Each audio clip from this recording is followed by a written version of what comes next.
What's up, wrestling world? A bit of technical difficulties to start, but it's a debut show. What can you do? I'm Andy Perez with 411mania.com, and you are watching Dissecting Dynamite. Not any Dissecting Dynamite, the anniversary show for AEW Dynamite. I had an amazing bit to start, as you can see by this confetti. I had a bottle of bubbly, I popped it, and confetti came out. You guys missed it, unfortunately. But we'll see you. We'll see you next week, and we'll do it then again too. But we have a wonderful guest host tonight. You may know him from the 411 On Wrestling podcast, Mr. Blake Lovell. Blake, how you doing today? Once again, how you doing today? It's unfortunate that we don't get to see the prop. I did, and let me tell you, it was the best $11.99 you've ever spent, my friend. Oh my because I thought it was fantastic, and even for a one-man audience, I thought you did a great job. And as I said as well, you're the best dressed of the group. You came prepared, so you are the host here, and let's get it going. Perfect. And as I said, tonight was the anniversary show for AEW Dynamite, and every single title in the company was on the line. We had the AEW Women's title, we had the TNT title, we had the AEW Tag Team title, and then we had the AEW World title. FTW title perhaps didn't get the love that it deserves, but maybe next year. But we started off the night with FTR versus the Best Friends, and quite a tag team title match. What were your thoughts on the match? Yeah, I mean, as you know, we talked about Andy coming in. When you call someone a bunch of weenies, that's something that's ready for a heated feud. And I thought it was a good match. I mean, we knew, and I think back to Best Friends and kind of what they've done this year. Obviously, everyone thinks about the parking lot brawl, and that was just something that, I mean, you think about 1 year of Dynamite, right? Mm-hmm. I mean, that's one of the, I'd say, probably top three when you think about moments and just kind of the presentation and everything they did with that match. As far as Best Friends have come, I mean, this was one where we knew it would be a pretty good title match. It was. I still think FTR, just the way they do things, that's just so much, like, they're just that methodical. We know who they pattern themselves after. They pattern themselves after Arn and Tully, and they just have those same mannerisms. They try to do the same things, and it just works for them. And they find different ways in all these matches, seemingly to find different ways to win. And we saw that here. Rick Knox, poor guy, he's trying just to get out of the way of a belt shot, and unfortunately, it winds up helping FTR win the titles. And of course, Andy, in the middle of that, we had the poor Kip Sabian, Miro. All they wanted was their gaming equipment to be safe. But Andy, number one rule of wrestling: if you bring your gaming equipment and put it into the stands, it's going to get not the arcade machine. I'd say that was out of everybody that lost big matches tonight, I'd say that arcade machine being broken was the biggest loss of the night for the AEW fans out there. But the story going into this one, I thought was quite interesting. FTR undefeated moving in, undefeated possibly due to some negative antics. Outside interference with Tully, but undefeated nonetheless, and they've been disrespecting the Best Friends, moving into this title match, calling them comedy wrestlers, saying that they're doing them a favor by passing on the tag team match. But I think the Best Friends gave a very, very strong showing, particularly Trent. I am a huge fan of Trent's offense in general, and seeing him shine in this match was exciting for me. Yeah, and I'm a huge fan of Trent's mom. So there we go. We're both Trent fans, right? So, exactly. Hi, Sue, if you're watching. Hello. But we saw some very interesting spots, some very interesting offense in this match. We saw a self-described DDT fest, according to the I think JR is what called it, a DDT fest. So none of these men left the match without a headache, obviously. But yeah, like you said, FTR ends up coming out on top. I think it was mentioned by commentary that they haven't won a single tag team match clean since coming into AEW, perhaps, and that streak has continued. Like you said, there was that ending with the missed title shot leading into the actual title shot into Trent and Chuck, and unfortunately their dreams were shattered by FTR tonight. That's right. Best Friends will get a chance later on with our friend Orange Cassidy. We'll get to him. Exactly. But the thing about AEW is, I think AEW is known for their, pun intended, elite tag division. There's really there's really not a tag team division in the world, in my opinion, that can match up to AEW's. How do you think this match compares to some of the other tag team classics, whether it be the parking lot brawl that you mentioned earlier, whether it be Young Bucks versus Hangman Page and Kenny Omega? Where does this match land for you in that Rolodex? Yeah, I mean, I thought it was a good match, but I think, obviously when you compare it to the top ones, it's hard to do that. And I think one of the things I was, just sort of when you look at it, and you mentioned how stacked the tag team division is.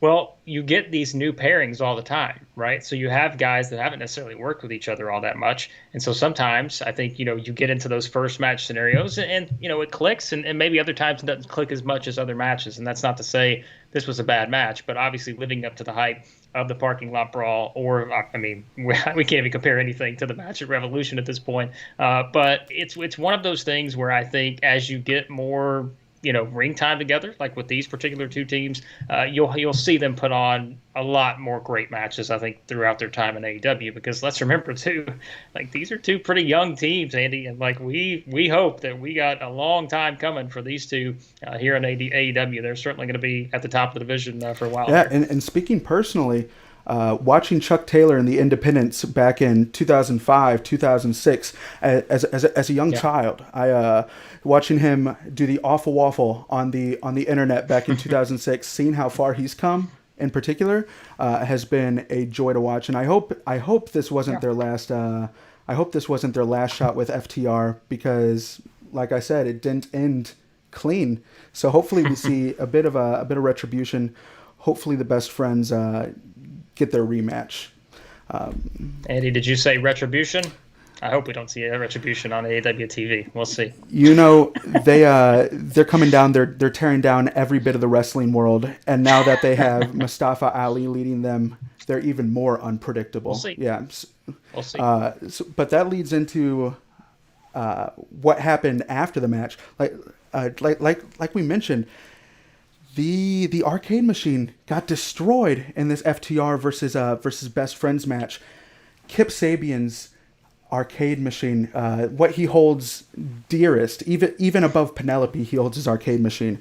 And midway through the match, he was yelling, "Go get him, go get him!" And we all know who him is, and that is Miro, the best man, coming in after this match, destroying, and that continued into Miro and Kip Sabian's match that came up next, with Miro and Kip Sabian versus Sean Maluda and Lee Johnson. We knew when Miro and Kip didn't have opponents announced that it was either going to be a surprise debut on the anniversary show, or B, a couple of jobbers.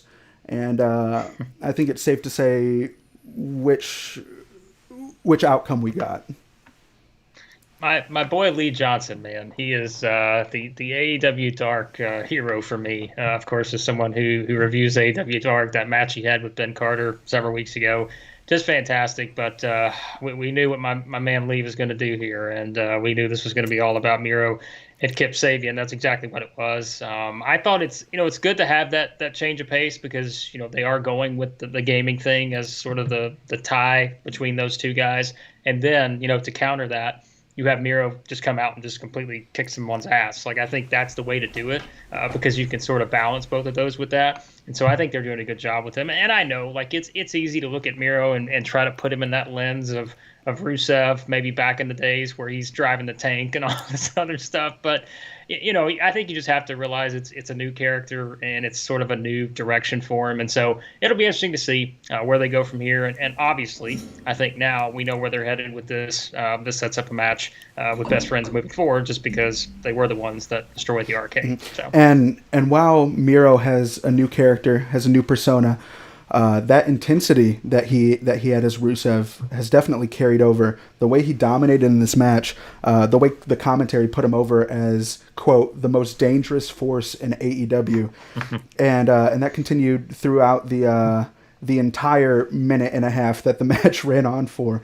I think Kip got one move in out of the entire match. The rest of it was Miro just destroying, ending it with that game over clutch that he does. And then a short promo at the end telling telling everybody that it's game over. And if I do say so myself, Miro looks like a grade A diehard villain. Uh, all the Yes. way from the hair to the intensity. Die Hard usually has has foreign villains as well. Not exactly the most PC movie series, so he falls in line there as well. Um, but yeah, it looks like Miro has a great future ahead. Where do you see Miro and Kip Sabian heading past this potential feud with the best friends? How do you see that playing out? Well, I think we know what the end point is here, right? We know eventually they're gonna like Miro's gonna end up just destroying Kip at some point like that. We don't know when that's gonna be, how fast they get there, because that's the thing. And we talked about this. You think about the tag team division and all that. You add these guys into the mix for a bit. Eventually the money is in Miro as a singles guy. Like they're not going to be teaming forever. And so I think eventually you make that switch. And then it's just a matter of, where does he go from there? I mean, I would assume that they see him as a top tier guy. Do we put him in that same category with guys like Lance Archer and Brian Cage and all those? And I think you do, just because we know the potential that's there with him. So that's where it leads eventually. But as we know with AEW, I mean, they're more long term type of stories that play out over a pretty good span of time. I mean, I don't think we're going to see these two guys break up, 2 weeks from now. So maybe they're together for several months, and then you have that, and then from there, I mean, man, think about all the possibilities with matches you could do with Miro. I mean, like I just said, I mean, Lance Archer, Brian Cage, like Will Hobbs, like go down the list. That's just some of them. Yeah, So some matchups that I've honestly never even considered before. You bring that up. One of the fan favorites, Kenny Omega, popped in my head. I don't even know what that yeah, match would look like. A Kenny right. Omega versus a Miro.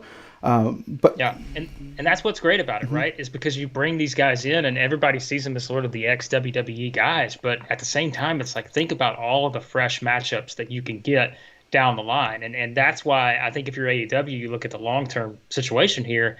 You have so many of these matches that you can go to that people have never seen before, and I think that's one of the draws that kind of brings people coming back. Is not just the fact that they do a pretty good job, telling cohesive stories, but at the same time there's just so many different ways they can go because there are a lot of matches you've just never seen before. Most definitely, and like you said, the gamer character, the Twitch character that Miro has come in with, it's been a bit controversial among AEW fans. Some people there's been an outcry in a small community. Where do you think that character is going to evolve to? Because if he's going to be elevated to the main event, like we're speaking of, is he able to maintain this character that kind of bleeds two worlds together, that kind of has Miro as the Twitch superstar in addition to Miro as this dominant force in wrestling? Those two characters may butt heads eventually, so it's interesting to think of how that might develop. Yeah, and I think of like the visual in my head of we just talked about it with maybe Miro just getting to the point where he snaps on Kip, and like I see the same sort of visual where it's Miro basically destroying the arcade or anything, like to where it's like, all right, I'm done with this. Now I'm ready to go kick someone's ass. Like I feel like that's where we get to with him, and it just seems like that's the direction. And that's the thing though, we don't know how long it's going to be before we get there. But I do think that's probably the best way to go. And that's not to say, he won't still add some of those elements into his character, but I feel like long term they see him as that, badass machine type of guy that's just going to go out. Basically, when WWE Rusev early on, like he was just destroying people. It's a different character, as we said now, but you still feel like that's what you get back to because that's his strength, right? Exactly, and and with this big hoss Miro coming in, at the beginning of AEW's first year, there were some criticisms of the product from some, saying that it's just a whole bunch of small guys flipping around and whatnot. You hear that criticism all the time when talking about AEW, but now you look at the stacked roster of just hosses. Like you said, we have Brian Cage, we have Will Hobbs, we have Miro, we have Lance Archer coming in. I mean, just huge men that can come out and dominate. And I'd say perhaps AEW has even more monsters on their roster than WWE right now, which is a very odd thing to say. I mean, who does WWE has Braun Strowman and I guess Big Lars E. Sullivan. But Yeah, guys even like Big that. E, he's not necessarily portrayed as the Right. monster, you know. But Right. Yep. yeah, AEW stacking it up with these big men that could potentially dominate the division, but we'll see. Uh, moving into how this division is changing and warping, and different factions that we have throughout the division. Uh, MJF comes out with his big announcement, and an MJF promo is always something to behold. Uh, what did you think of MJF tonight and his interactions with Le Champion Chris Jericho? Yeah, I mean, he had been teasing the big announcement. We knew it was going to be something, and that's what we talk about with AEW, and this is one of the things I would point out as their strength is rather than rush some of this stuff, they give you just enough, it seems like, each week with some of Mm-hmm. this, and it makes you wanting more. Like, have I ever, I mean, well, I guess I have, but like, have I ever looked forward to a steak dinner more than I do right now when I think about MJF and Jericho having a steak dinner next week? That's the thing is, you could have tonight, you could have easily came out and basically sped this thing forward, and you had whatever you do, whether you're putting MJF in the inner circle, whether you're not.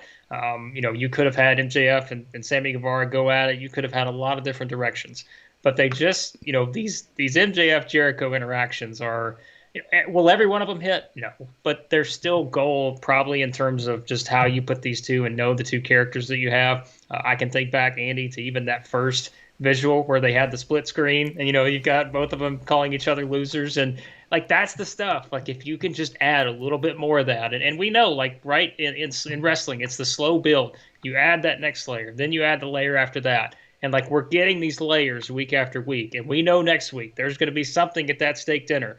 There's going to be something that adds another element to this, and I get excited about that because I do feel like from the very beginning they had a pretty good idea of where this is going to Mm-hmm. go. And the fact that they do, that gives me confidence in like, okay, well, I need to watch this and I want to watch this because I don't feel like this is something that's just going to be dropped in 2 weeks. I watch it because I feel like this is leading somewhere, whether that's MJF taking over the inner circle, whether that's MJF getting it into the inner circle and Jericho kind of giving in, and then you have everyone else upset. I don't know, but I think that's what makes it exciting and unpredictable just because I don't know where it goes from here. And that's exactly it. We already saw some fractures within the inner circle tonight in this very promo. MJF puts in his bid to join the inner circle. Jericho seemed to light up like one of his custom jackets circa 2016. Whereas Sammy Guevara, I mean there was definitely some contention within the inner circle. The way Jake Hager stared a hole through MJF as he was leaving the ring. Who knows where Yeah. this is going to go? But in my opinion, the inner circle was one of the key elements that kept me attached to AEW throughout its first year, and I don't know if I'm ready to part way with the inner circle if we're leading to a breakup, but Yeah. but with such a clearly defined character as MJF, there's gonna be some butting heads between he and Chris Jericho if that ends up happening. So we'll see. But what we do know for sure after this promo, Chris Jericho is not a fan of the Animal Planet. Don't even bring it up around him. It's not a TNT product. If you're Yeah. talking about the Animal Planet, you better shut up around Chris Jericho. And according to MJF, he's accomplished more in 1 year than any of us meaningless schlubs have done in our entire life. But sorry, MJF, you can't say that about us because we have a wrestling internet show now. Schlubs, please. Listen, don't promote the competition. That's rule number one. And you had don't want to talk about Animal Planet, and then you've got yeah, MJF, just he's just great, man. There's no other way to put it. Like that guy is just everything he, like I said, everything he does is not going to be, maybe there'll be some things that hit with certain people, there'll be some things that don't, but at the end of the day, like the fact that he just is who he is, just, and look, like I said, we're invested in this, right? Mm-hmm. Like we want to know, where is this going? Is MJF going to be the leader of the inner circle 1 year from now? Is he going to, or him and Jericho, like what's going to happen? And so this is another one, Andy. This you throw it back to what we just talked about 5-10 minutes ago. Did we ever think we would see MJF versus Chris Jericho? When before AEW started, like think about the two characters And if you just looked around the wrestling world, you're like, man, that MJF guy on the mic. And then you've got Jericho knowing this run he was about to have. We couldn't have predicted maybe even to this level. But like now we get this match. Like, will we get a match? Will it be the greatest match ever? Probably not. But it's still the two characters will be what makes it, and that's why I think with AEW they're able to juggle all this because they have all these different guys, and we see it's like, okay, well at some point maybe they go to MJF Jericho, and here we are, and it's great. And Kenneth Hill down in the chat says that he is looking forward to the big Hoss match between Hager and Wardlow. Yes. And I second that. I said it back on the 411 on wrestling podcast, and I'll say it again tonight.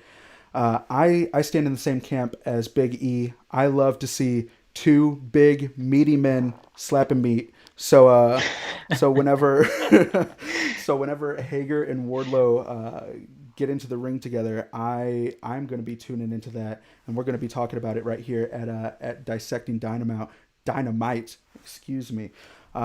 If you're just now tuning in, once again, make sure you like, make sure you subscribe, make sure you comment down in the chat what you thought of tonight's Dynamite so that we can help get the conversation rolling here. And we're going to keep on rolling past MJF's announcement into a segment that according to the internet wrestling community, just looking at forums right now, has been a bit controversial already. Some people loved it, some people hated it. This was Tony and Britt Baker at the spa. What'd you think of this sequence? Poor Tony had to go through the 40-year-old virgin scene of getting the chest waxed, and just, man, poor Tony. Like, he just always gets put it. If he's not getting super kicked by the Young Bucks, he's getting his chest hair ripped off, and it's just, do we really bring Tony back? He's a legend. Does he deserve this right now? I mean, you've got this guy that has done all this great stuff in his career, Andy. He's getting super kicked. He's getting his chest hair ripped off. But I mean, did I laugh at this as much as I've laughed at other Britt Baker, Tony Schiavone segments? Not really. Like, I mean, it just wasn't one I think that hit like others have. Mm-hmm. But it's that interaction. I think they're going to continue to roll with this because they have had some stuff that's been pretty funny between those two, and they're going to continue to play up, that friendship and that just weird dynamic that you have. But it gives, and let's go back to this. You and I talked about this, Andy, on the podcast. Mm-hmm. We said, you think back to where Britt Baker was 1 year ago, like on that very first episode of Dynamite, she was out, and this was when she was a much different character. And now you think about where she's at. She's showing the personality. She's basically just this heel character that everyone needs below her. So I think that, you're going to get some of the stuff that people like more than others. But at the same time, it's one of those things where I think you look at it, and some of these skits will be funny, some of them won't, and you just kind of try to bring out Britt Baker's personality the best you can, and maybe we see if that leads to her eventually winning the title. Well, does that happen? Who knows? Yeah, and there's been a lot of criticism when it comes to the AEW women's division in general, just with a lack of exposure, perhaps a lack of like character building. So seeing these segments where we continuously build Britt Baker's character, it becomes more and more defined week after week. And she's clearly becoming one of the, if not the star of the women's division, and that's without a strap on her shoulder. That's without gold around her waist. So I'd like to see how that continues developing moving forward. Whether it leads into something bigger for her, I don't know. But I don't think she's going to stay as a comedy character forever, because we've seen what she can do in the ring, and when it comes to the AEW women's division, it's an open pasture to go out and dominate it, because I don't think a performer other than maybe Rio has really stuck in the women's division quite yet. I think that may be Britt Baker's role, but we'll see. Moving into one comedy bit with Tony and Britt Baker into what is usually just a comedy gold mine in Orange Cassidy. We had Orange Cassidy going up against Cody for the TNT title. Not a usual Orange Cassidy match. We saw more wrestling from him than perhaps we ever have in AEW just yet. What were your thoughts on this match? I thought it was really good. Like, I enjoyed it, and I think it goes back to that evolution of this Orange Cassidy character we've seen when you think about it. I mean, it's just, when the pandemic hit, what was the thing everyone was saying? It was like, who's this going to affect the most, right? It's going to affect Orange Cassidy because of his character, because of the reaction to him and all of this. But yet you see what he's done this, throughout this entire thing. And I know everyone's, you probably highlight the Jericho feud and everything as the one that really pushed him forward, I think, overall. But even despite that, I think he's still, he's proven to people that he is still at that top level even without a full crowd. Oh, yeah. So I think that's something that has, and that's been so impressive, right? Because there were so many people that said that. It was, well, this guy, this character's done, right? Until we get fans back. And I at the same, I was like, it's going to be interesting to see where this goes, because how does AEW use him knowing that you don't have that reaction? You don't, some of that stuff he does. Are they going to be able to react to it? No, because there's no one there. And so how do you get him over still and push him forward as a character? And I think they've done a fantastic job of that. And really, Andy, I think that was highlighted tonight because you had a match, right, that you're going up against Cody. And we know with these Cody TNT title matches, you can dislike some of the stuff with Cody all you want. But I think we've seen, for the most part, he is going to give the opponent, they're going to get their share of stuff. He's going to do a good job of making them look good, and I think we've seen that for the most part. So I really enjoyed this match. And when it comes to the opponent getting their share of stuff, I'd say even more so in this match than we've seen in even some other TNT title matches. Orange Cassidy really breaking out as not just a star comedy act, but perhaps a star wrestler, looking amazing against Cody. Cody working the legs throughout the match. Orange Cassidy doing a wonderful job at selling those legs, and Cody's an interesting character, and some may like this, some may dislike this, but he's definitely a tweener. We don't know if he's good, we don't know if he's bad, we don't know if he's face, we don't know if he's heel, but he really leaned into some heel tendencies in this match.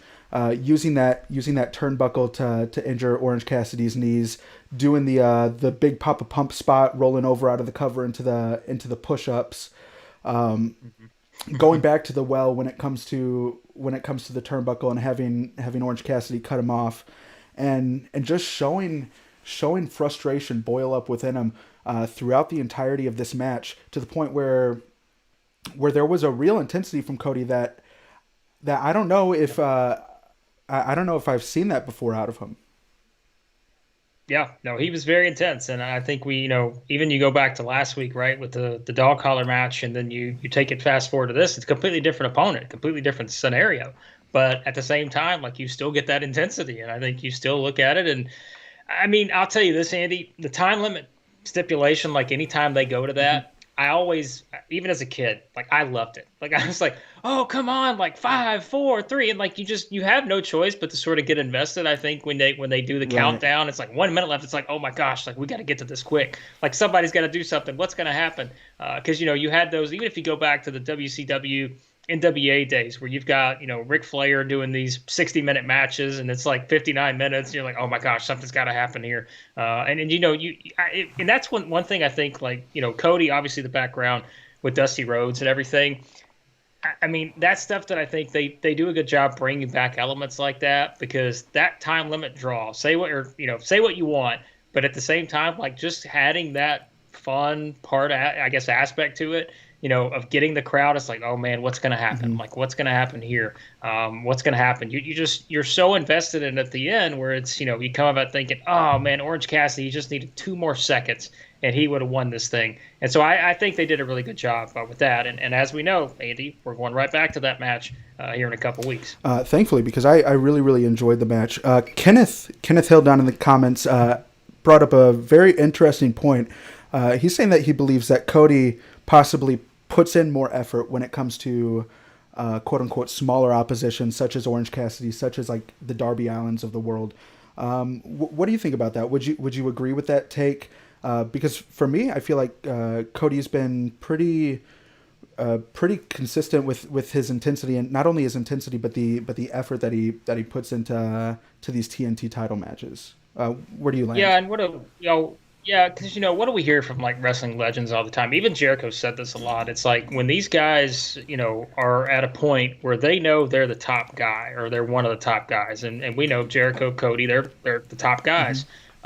you want to prove that, hey, I'm not just here to do this for me. Like, I'm not just here. I may be the guy that's at the top of the company. Like, I'm one of the guys that helped create this company, but I also want to kind of have that give back portion, right? I want to show that I can help these younger guys get to that next level. And for some of those, it's worked for Cody. We've seen ones that have worked. Maybe some of them haven't. Maybe necessarily taken those guys to the next level. But even, someone we're going to talk about later, Andy, Eddie Kingston. Think about Eddie Kingston. Think about his ascent since coming into this company, since he started that first thing with Cody. And even if it wasn't the match, it was all the elements surrounding the match. And that's where I think with a match like this, with Orange Cassidy, you're able to kind of show some of those things. And I think you maybe take that extra something. And you're like, all right, this is going to be that one thing that pushes this guy to that next level. And we knew Orange Cassidy was already there. But at the same time, it's just, hey, I mean, you're doing what you can for those guys, and it's working. And that's why I think we see so many top, young rising stars in AEW, like Orange Cassidy, like MJF, like Jungle Boy, go down the list, because they're able to interact with some of these older talents. And obviously Cody's not 50 or anything, but he's someone who's been around though for a while, right? And he has that experience, and that's what I think they get out of. But I do think Kenneth brings a good point, because I think that is something that you look at, where you have these different matches, because all these talents are different, but it does work really well for the most part. Right, and Kenneth also has another great point in the comments saying that Cody's hair has had more turns than his character has, which between Cody and Miro now, we have an epidemic going on in AEW when it comes to wrestlers with bleach blonde hair. I don't know if it's an Eminem fetish. I don't know if it's but who knows? We'll see if going back to the blonde hair is going to bring Cody back to his old ways as TNT champion. But Andy, are you going to dye your hair blonde before next week's show? I think I might just have to. It's the trendy thing to do, and maybe it'll get me a title shot. So, hey, Andy, if you're getting the title shot, who's hosting the show? What are we going to do? If I'm saying this right now to the camera, if you all give me a TNT title shot, then I will host Dissecting Dynamite from the middle of the ring, and I think it'll be our highest streamed episode of all time. Good presentation, Andy. You're all about the presentation. That's what I love about you. Thank you. Speaking of presentation, going from Cody and Orange Cassidy to apparently a newly healthy Matt Hardy, standing in the audience, rudely interrupted by a video package from Sammy Guevara, and I think I may be speaking for both of us when I say, oh boy. Oh boy. Here we go again, right? Boy. Like what can go wrong this time? I've seen old man Matt Hardy injured enough times. Oh. I don't think I need that in my life anymore. I don't need to be fearing for anybody's life. We're all doing enough of that these days, without Matt Hardy. So to see this program continue, I'm not sure how I feel about this. Where do you stand on it? I'm with you, man. I did not think they were going back to this, but they are. And as we know, the results have been painful to this point for Matt Hardy, I guess, for the most part. I don't know. I don't know what to expect from this, because all I can do, Andy, right now is to think back to that spot, at the pay-per-view recently, and I just think about that, and that's a visual you cannot get out of your head. It's one that's going to stick for a while, and now I think about them doing this again, and I saw some people pointing out, sometimes maybe it's just bad luck. You just get two guys who just have some bad luck in their feud or storyline or whatever, and I hope that's not the case here, because I hope they can finally do something to where it doesn't involve one of them being seriously injured. But I don't know what to think of this, because I guess I didn't really know maybe what was next for Sammy. We've seen him as part of this MJF thing, and does that lead to a match between maybe MJF and Sammy? I assume we'll probably get that at some point. But maybe that's just sort of a one-off type of thing, right? To where they don't really have anything that's sort of a sustained feud, because it's all about MJF and Jericho. But I don't know. Like, I don't even know what they do next. Like, can you just go back to having a regular wrestling match between these two? I don't think it can because the feud has gotten so heated, Right, right? and our sentiment is being reflected over in the chat as well, saying that they'd rather them stick to a more straightforward match for Matt's sake. But like you said, that the natural elevation of the program just isn't there if they go back to just a one on one. Let's lock up. Let's do some arm drags. It's like, come on, we've already fallen off of scaffolding through a table, hitting our head on the concrete. I don't know. I don't know if an arm drag will do it when it comes to Matt Hardy and Sammy Guevara anymore. But Yeah. at the very least, there's intrigue. At the very least, I'm interested to see how they handle it because arguably it's been their most controversial program since they started. I remember back to looking at the threads, looking at the wrestling threads right when that moment happened. Matt Hardy getting knocked silly, and people were criticizing AEW left and right. Even Matt Hardy's wife jumped on Twitter and Yeah. called out AEW, which is something that you can't really walk back on. So Kenneth is suggesting perhaps an I Quit match. Uh, Yeah. I mean, I I don't want to see Matt Hardy die, but if they can perform safely, then I am not opposed to an I Quit match, I guess.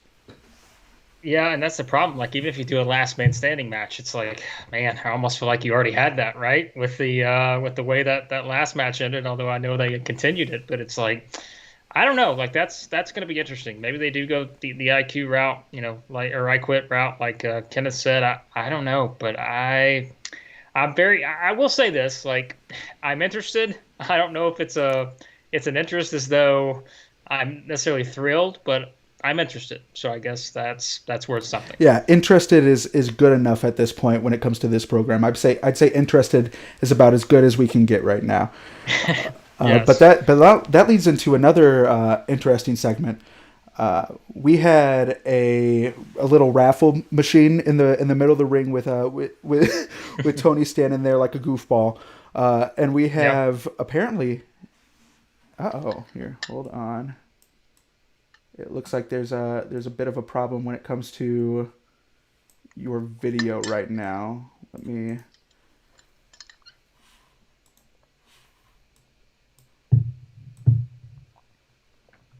Uh-oh. What's going on here? Live television, everybody. It's always a kicker. So let's see. I just love seeing myself being moved around right now. This is beautiful.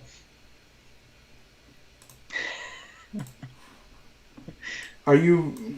Let's see. Oh well. Okay, so let's continue for a moment here. Blake is going to be working on the audio side of Oh, things this is as we great. continue into the four teams that were chosen for the tag team tournament next week. Butcher and the Blade, the Young Bucks, Private Party, and your boy John Silver is going to be able to represent the Dark Order as well. Yeah, that should. We know how we feel about my boy John Silver. It's unfortunate that my face is not on the screen right now. I know this is your big moment, and you don't get to you don't get to display your pure joy.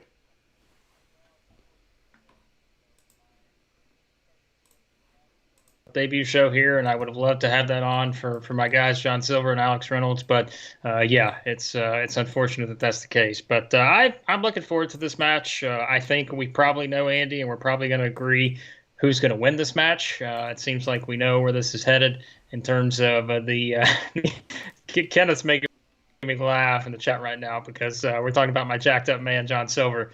He's freaking jacked, baby, freaking jacked.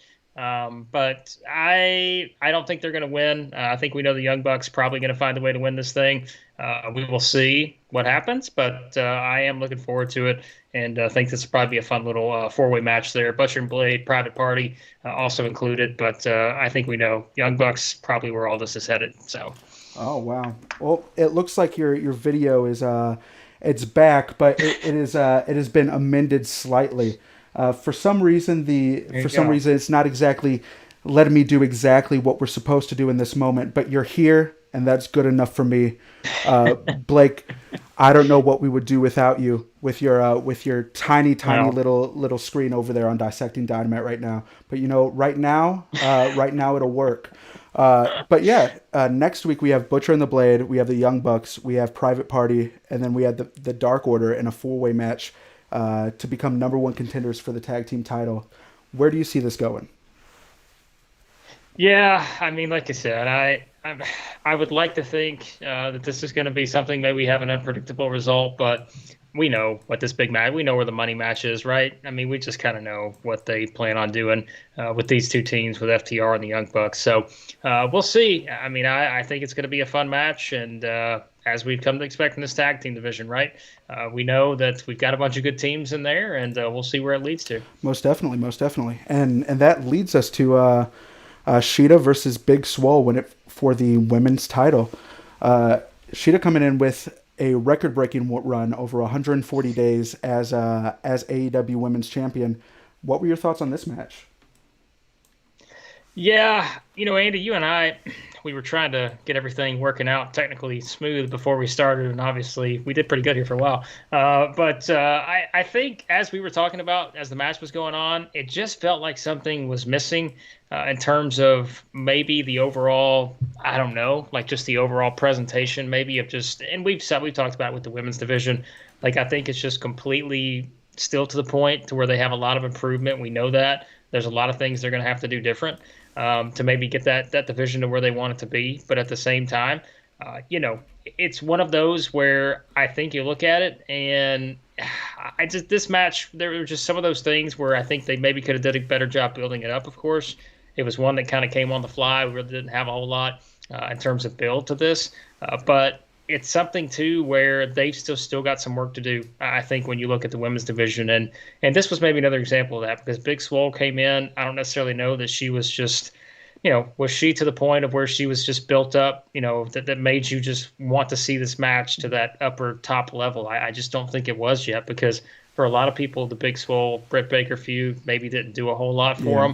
them based on how that thing played out. So I don't know. I'm still in wait and see mode on the women's division. I like Sheeta. I mean, I like Swole. It's not saying I don't like them, but I just think there's a lot of things still they need to work out with women's division. Right, and we were talking about this at the 411 on Wrestling podcast. And by the way, I'd like to congratulate myself. Blake is now normal size again. But we were Yes. talking about this on the 411 on Wrestling podcast. I think a large degree of the criticism when it comes to the women's division is just exposure at this point. The characters in the women's division really haven't had a lot of time to breathe, really, unfortunately. And that's perhaps reflected in the marketing. I was telling you before the show even started, in TNT's advertisement for AEW leading into it, they said 3 titles were on the line: TNT title, tag team title, world championship. No mention of the women's title, and I think that's telling. Yeah, I agree, and I just think they've admitted it too, right, Andy? I mean, they've said they've still got work to do. They know they do. I think everyone understands, and we talked about it on the podcast. Chris Statlander, someone who's been out a while, she was kind of factoring in their plans. We know with Riho, she hasn't really been there. So I don't know. I mean, they've got some potential. Thunder Rosa, I think, has been a great addition. But as we said, I mean, how long she's there, who knows? But I don't know. I just think there's still some things they've got to figure out. And I think obviously now next we're probably leading to Sheeta and Nyla again. I would think just because of how we've seen things play out. So Yeah, and it looks like your video has taken over again. But you know what? Uh, Andy, my hands are up. I don't know what's going on. I can tell you, but. For the watchers, please don't blame me because I am not doing anything. hey, So. no blame on our wonderful guest Blake tonight. But it's obvious that the people want to see you. Otherwise, Well, your video your video has taken over the night.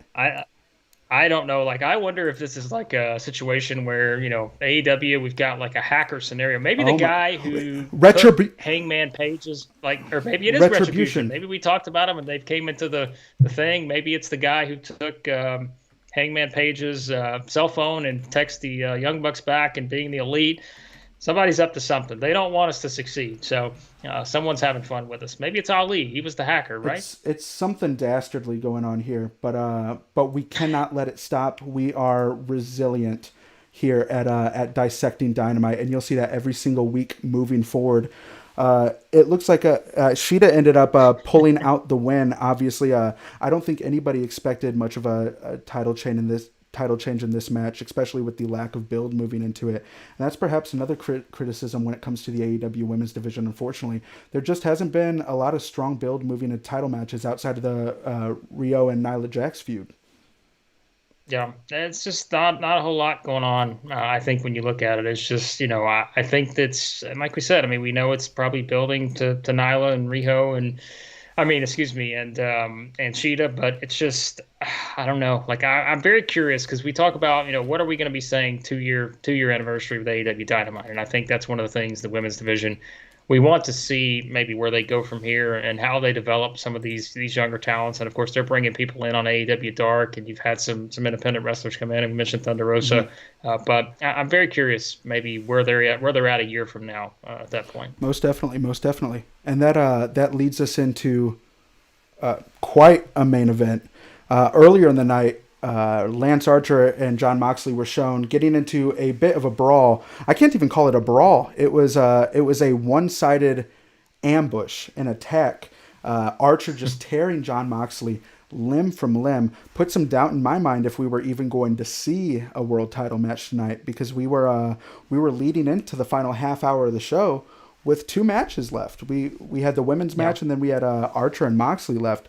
Thankfully, we had quite a match to close out the night. What were your thoughts on Lance Archer versus Jon Moxley? What was sure to be tearing each other limb from limb, a good old fashioned no disqualification brawl. Yeah, I mean, like you said, the no DQ stip. I mean, we knew it's gonna be wild, and I think you think back to the match they had earlier this year, New Japan. Like you knew what you were getting, right? You knew you were gonna get two guys that were just gonna try to beat the hell out of each other, and that's what you got. I mean, you had these guys just go at each other. You pulled out the tables, the trash cans. They brought out everything but the kitchen sink, right? That's the saying, and that was basically what happened here. But I enjoyed it because I just think, like I said, you think back to their New Japan match. I love that. And you knew you were going to get this kind of match. It was going to be physical. It was going to be very hard strikes. Like they were not going to hold anything back. And with the finish, I think you look at it. You know what it does. I mean, it keeps Archer sort of strong. Obviously he looked good in the match, but at the same time, Moxley retains. I think we all expected that. And clearly we're leading towards something. Probably Moxley and Eddie Kingston. When is that going to be? I don't know, because we have the number one contenders tournament, and I assume we're going to get Moxley versus Kingston for the title, and then you'll have the winner of that tournament eventually. Probably. I mean, I guess if you have to predict it now, probably going to find a way to probably face Moxley. Exactly. And the thing is here, that's been an attribute when it comes to Jon Moxley's defenses this entire run, making sure that that the opponent looks very strong in defeat. We had the Brian Cage situation where he was fighting until the end, had to have the towel thrown by Taz. We had MJF coming out of their feud looking like an absolute superstar, and then here, Jon Moxley barely squeaking out a win. And this is after Lance Archer kicks out of not only a paradigm shift in ring, but also a paradigm shift through two tables. So Lance Archer, the Murder Hawk, is looking like an absolute monster coming out of this match, even despite the loss. Lance Archer was looking like a monster even before the match, coming in, throwing a production assistant through a sheet of glass, walking into the ring, catching everybody's attention right from the get-go. Jon Moxley trying to match that in his entrance, hawked a huge loogie on his way to the ring, not quite throwing one through a sheet of glass, but still special. Not quite a WrestleMania entrance though. Yeah, not quite, but it was. And then again, I think this match, and people are pointing out, like in the chat. By the way, someone points out that Matt Hardy could be the fault here for the video moving around. We never thought about that. Maybe Matt's back to his broken ways, Maybe. and maybe he's the one that's trying to play around with our video. But I do think, Kenneth, he brings up a point here about no one really expected this to be a title change, and I never went into this thinking Archer was going to win. Like even as well as they did, building it up to start, and we know Archer had to be out for a couple weeks, but I just never expected it. And I think probably because you knew when you looked at that tournament, I think for me, you're like, okay. And we've said it, Andy, like I think eventually we're getting to Moxley and Omega. Like I feel like that's the way to go. Maybe you go to Moxley It's and the money Omega, match. then It's from the money there. match. Yeah, and that's the thing. It feels like the money match. And then from there, what do? I think from there, you tell the story of Omega versus Page, and that's probably one. Is that for the AEW title? I feel like that's another big match, and that gives you more time to build up Page too. But I think Page has already been built up with everything he's done with Omega to be a guy that's eventually a top single star, and so it's going to be interesting, I think. And someone else points out in the chat, Brianna points out that Archer maybe felt like the first big test for Moxley as champion. I think when you look back at their history, I mean, I do kind of think it's one of those things where he did feel like a pretty big test. Like, did he feel bigger than Brian Cage? To me, probably. Like, I thought it was a bigger match than the Brian. Even the MJF one, would you say? I don't know though. I guess maybe there were points where I thought MJF could win that thing, but I also feel like right now MJF's so good on the mic, he doesn't need a title. So Right, and that's the thing. Even with Archer coming in, possibly looking like an absolute monster, there's still so much to be done with him. We were talking about back on the 411 On Wrestling podcast that there's some contention between Archer and Jake the Snake Roberts, perhaps with how hardcore Archer has been, and Jake the Snake Roberts possibly isn't able to control him. So we'll see how that goes moving forward. Once again, a bit of technical difficulty. It's been a bit of a theme as title matches were the theme when it comes to tonight's episode of AEW Dynamite. This video has become the theme here, but you know what? We got to keep on charging through it. We have a bit of a contention down in the chat. It looks like wannabe trout fishers is angry at us for talking bad about Matt Hardy. And for that, from the bottom of my heart, I am not sorry. that's all right. We love Matt around here. Come on. We're not. We don't hate Matt. We just want to make sure Matt's okay. Exactly. I think that's the thing. And putting him back in a feud with Sammy, they've had some things that just haven't gone well. So. Exactly. And you were talking about the potential between this Kingston and Moxley match, and how it seems more like a stepping stone perhaps than a true matchup. How do you think that they're going to fare, and it looks like they're going to be going at each other in this upcoming pay-per-view. Yeah, it seems that way. And I think because of their history, like we know the background with those two, and we know Kingston's kind of at that point now where he wants to, he wants his shot, right? He's like, I never lost, like I never tapped out, like I never kind of, and I think that's his goal here is to kind of play that up. And we saw how this ended, with Kingston basically, choking him out. I think that's what we're going to get. Like we're going to see that. I don't know if you want to call it like an MMA style thing, but like we're going to see some of those types of things where you've got these two guys basically just wanting to put the other to sleep. Basically, I mean that's kind of what it feels like. So I'm interested in that because Andy, I'm a big Eddie Kingston fan. I really since he came into AEW even before that, he's so good on the mic. We know. And I think there's just so many elements to him that you can explore there. And, again, given their background, I do think that's something to where Eddie Kingston on the mic will be able to play that up really well and make it feel like a big match. But I will also go back to Kenneth's point that he made that we just talked about. Do you really think Eddie Kingston is going to win the title? And that's another thing where, at some point, like we said, you're just having to build towards that big match with probably Omega, and maybe we just see where it goes. And at a certain point, it's going to become like a true negative when it comes to AEW programming. I didn't feel like Cage was going to actually take the belt. I didn't feel like Archer was actually going to take the belt tonight. I didn't feel like MJF was the one. I don't know if that's my fault coming from a fan perspective, being too expecting, I guess. But I don't see Kingston taking it either, unfortunately. Yeah, that's the thing is I don't know because again, and if it means that we get to Moxley versus Omega, is it worth it? I mean, yeah, right. Like all of this would Mm-hmm. probably be worth it to get to that big match, and that's the thing too is, when do you get the fans back? Like Moxley versus Omega, without a full crowd is going to be different than Moxley versus Omega with a 25% crowd or whatever. So I think that's something too. Maybe you look at some of this and you're like you try to maybe stall as long as you can, but I think we know at this point, Andy, we're still a long way off probably from having that full crowd back in attendance. So you pretty much just got to go with you can go with at this point and take it where it'll go. Exactly. And that leads us to our different little awards for the night. We had an array of title matches that just, I mean, for me, a good portion of them blew me away. But out of all the contenders we saw tonight, who would you say is your wrestler of the week? Ooh, that's a tough one. It's probably hard to.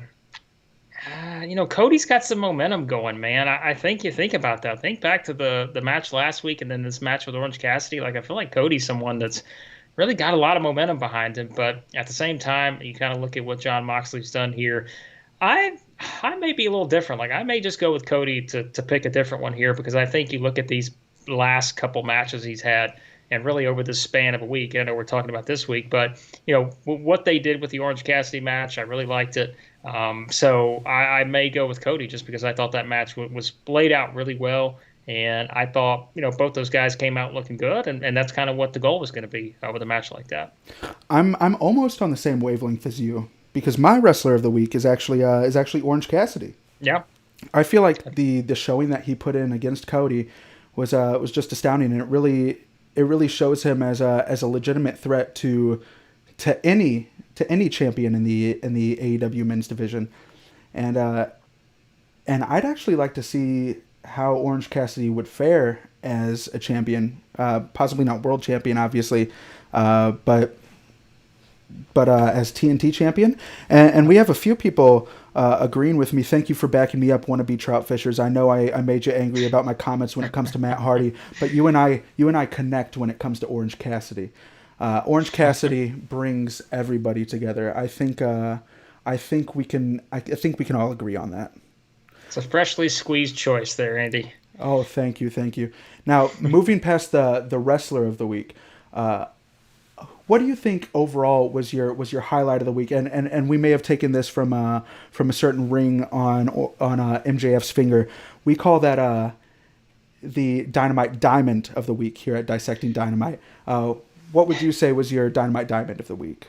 Yeah, I mean, that interaction between MJF and Jericho was good. I know, again, there may be certain parts that, without a full crowd, you just don't get that same reaction. And maybe sometimes you're like, did I really like that? Or like if the crowd was there, would I like it more? And do you have more people reacting to it? Probably, but I still think their interactions are great. But really, even Andy, I really liked the world title match. Like, I thought it was a good match, and I thought even, like you said, even with not maybe thinking Archer was going to win, I thought it was a pretty, my type of match just in terms of how it played out. But we can even go back to the others. So I'll stick with the MJF Jericho interactions. I just think those continue to be fun for me. But second, maybe just a tie between the world title and TNT title matches. See, I'm glad you didn't go with the world title match just for variety's sake, because that's my Dynamite Diamond of the week.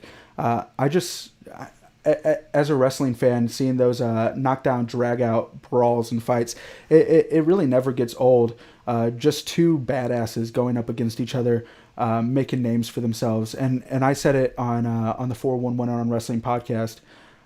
If Miro is a diehard villain, then Jon Moxley is Bruce Willis, blowing up buildings and walking away like a badass in his tank top. So I'd say that'd have to be my diamond of the week. However, not every segment can be a winner. What do you think your Dynamite dud of the week was? Yeah, I mean, unfortunately, I think you can probably pick from a couple of the women's segments on this, maybe whether that's the Britt Baker and Tony thing. Like I said, I just didn't really, I didn't find that as good as their other interactions. But every one of them's different, and we said like there was nothing wrong with the Sheeta versus Swole match itself. Like I thought it was a nice back and forth match. I thought they did some good things, but you want to feel more invested, I think, in the women's division. And my thing is I want to know how AEW can get us there to where we are more invested in some of these matches, whether that's with more build, whether that's more character development for any of these women. I want to get there, and I think there's just, as I said, there's still something missing, and maybe we see where it goes from here, and hopefully a year from now we're talking about it being in a much different spot. But there are still some things, as I said earlier, I feel like they can work out with that, and so I feel like it wasn't a bad match, and I don't even want to say it was just a terrible match because it wasn't. But you want to get more invested, maybe emotionally, in these kind of matches, and so I mean I don't know. I would probably go with that. I can't completely disagree there. But yeah, once again, like when it comes to the women's division, it's the odd thing here is that it's not the fault of the performers. It's really AEW as a company not possibly not taking the same initiative with the women's division that they have with the remainder of the roster just yet. But perhaps in year two they'll flourish into something that when we come around for the second anniversary edition of Dynamite here on Dissecting Dynamite, hopefully we'll be raving about the women's division.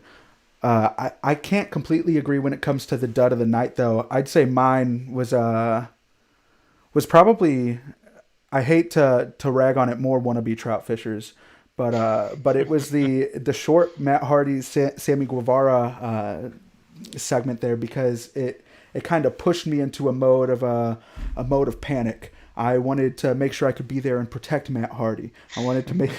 I'm a nurturer. What can I say? But yeah, it just didn't really do it for me, unfortunately. I'm sorry, wannabe trout fishers.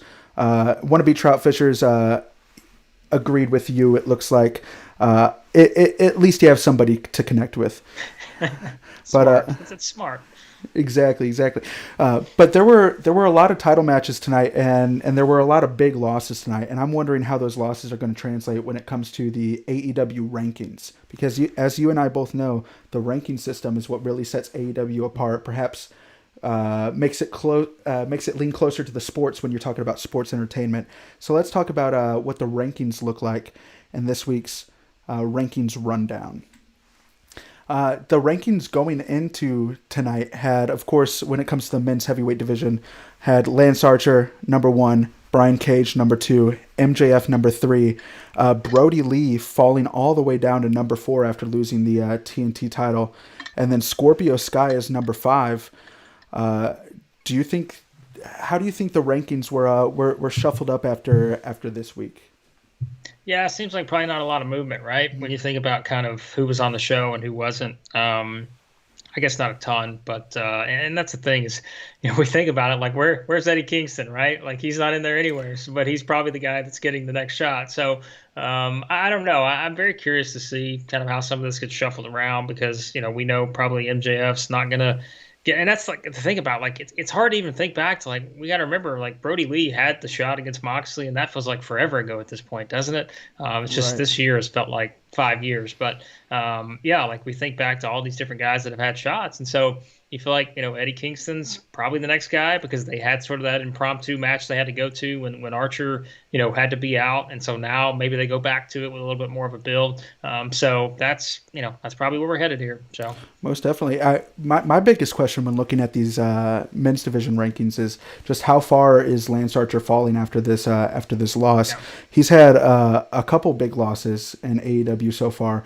Thankfully, his character's strong enough that it's been able to sustain him. But after losing to Cody and now Moxley, where do you see Lance Archer going? That's a good question, because I was thinking about that, and I feel like you're just going to get a pissed off Archer. He's always pissed off, right? Right. So, but I feel like where does he go next? Do you do something with a young guy like Will Hobbs? Do you bring back sort of that Archer Brian Cage, like Taz and Jake, and you've got, I mean, I know those two guys are heels, but do you go to something like that and basically just have those two guys just beat each other to a pulp? I don't know, but I do think it brings about some interesting possibilities for Archer. Does he start feuding with Brody Lee or something like that? Those guys? I'd love to see that. By the Oh way, my I think gosh. that's one that I'm really excited about. Again, and we don't know; it could be like 2 years down the road before we get to it, but I'm really excited about a potential Archer Brody Lee match. When we get there, I've already expressed my interest when it comes to big hoss fights, so I'm not even going to go over it again. But I'm No. very interested as well. And then moving into the rankings in the women's division, Nyla Rose clearly not happy when it comes to Big Swole leaping over her when it comes to getting a title shot tonight, and we saw that at the end of the women's title match. Nyla Rose staring a hole right through our champion. So I think it's pretty obvious where we're leading there.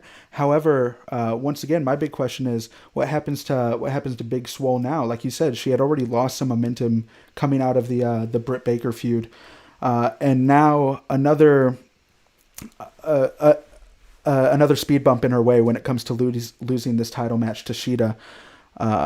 So I have no clue where Big Swole's going, and when it comes to the exposure of the women's division, who knows if AEW writers know where she's going as well.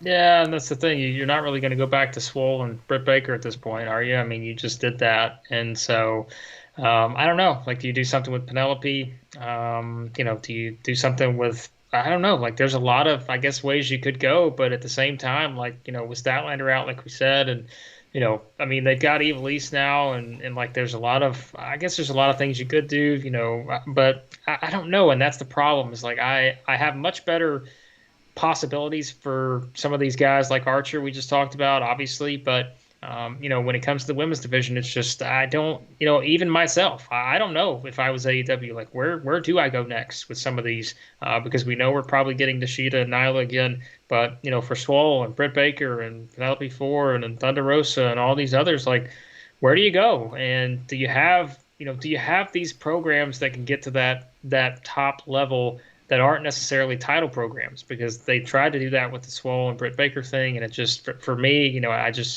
you had the fun stuff with Britt Baker, but the blow off match, the tooth and nail thing, like that just didn't really work for me. So I don't know. I'm not really sure where they go next. Definitely. And then when it comes to the AEW tag division, it's always a toss up when it comes to the rankings there, because like we've said, the tag division is just so incredibly stacked.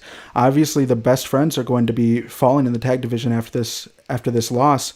Young Bucks are currently number 2, and like you said, speaking into the future, it's obvious where they're going here between the Young Bucks and FTR, and it's not it being obvious isn't necessarily a bad thing, because this is a match that fans have been anticipating for literal years now. Yeah, no, and that's the thing is sometimes it's smart to go the predictable route, because the predictable route's what makes you money, right? Like that's the one that gets you the audience. That's the one that brings the audience back. So, it's all signs lead towards that, and I think, that will obviously be a great match. And if people go into it trying to compare it to the Revolution match, I will always say that I'm like, it's fine to use that as a point of reference, but if you go in expecting it to be to that level, like I almost like just try to go into everything with a clean slate, knowing that there's a big hype around it, but at the same time, it's his own match in its own bubble, and just try to look at it that way. But obviously, that's gonna be a huge match, and yeah, where best friends go, like we said, we think we're gonna see them with Miro and Kip for a little bit, and then from there, they obviously have a lot of other options based on a lot of the other teams in the division. So Exactly. And that leads us into next week, what we're going to be covering next week on Dissecting Dynamite. We have what's sure to be a classic 4-way tag match coming up to see who's going to be the number one defender for the number one contenders for the tag title, in addition to the most anticipated steak dinner of all time. And I see we have some people partying in the comments already, saying that we're drunk. Well, you know what? It's time to get a little bit of La Bubble. all right, Time to get a little bit of La at Bubble. least at least we know now. I mean, it's not like there's water in this, right? Exactly. A little bit of La Bubble to cap off a wonderful first edition of Dissecting Dynamite. Yes, there were some technical issues, but there will always be technical issues. But you know what? What we have is great wrestling and great conversation. A little bit of La Bubble to you, Blake. I'm sorry Yes. once again to the crowd. They weren't able to see our wonderful confetti blow up at the beginning, but perhaps next week. Make sure you tune in next week to Dissecting Dynamite right here at 411 Mania's YouTube channel. Make sure you like the video, make sure you subscribe, and make sure you stay active in that chat down there right as we run off the air. Thank you for watching, everybody. Why don't you go visit 411mania.com? How's that sound?